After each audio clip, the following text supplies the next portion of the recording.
امریکہ نے ایرانی حکومت کے بیرون ملک موجود پینشن فنڈز کے اکاؤنٹس منجمد کرنے پر غور شروع کر دیا ہے۔ امریکی وزیر خزانہ اسکاٹ بیسنٹ نے انٹرویو میں کہا کہ امریکی ناکہ بندی کے علاوہ ایران پر مزید سخت معاشی دباؤ برقرار رکھیں گے۔ صدر ٹرمپ نے ایران پر دباؤ بڑھانے کا کہا ہے۔ ایرانی تیل کی خرید و فروخت میں ملوث صنعتوں اور بینکوں پر بھی پابندیاں لگانے پر غور جاری ہے۔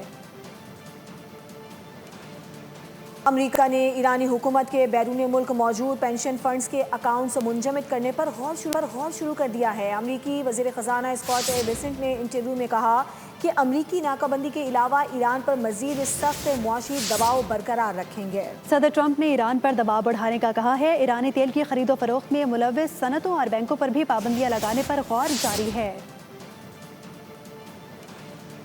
امریکہ نے ایرانی حکومت کے بیرون ملک موجود پینشن فنڈز کے اکاؤنٹس منجمد کرنے پر غور شروع کر دیا ہے۔ امریکی وزیر خزانہ اسکاٹ بیسنٹ نے انٹرویو میں کہا کہ امریکی ناکہ بندی کے علاوہ ایران پر مزید سخت معاشی دباؤ برقرار رکھیں گے۔ صدر ٹرمپ نے ایران پر دباؤ بڑھانے کا کہا ہے۔ ایرانی تیل کی خرید و فروخت میں ملوث صنعتوں اور بینکوں پر بھی پابندیاں لگانے پر غور جاری ہے۔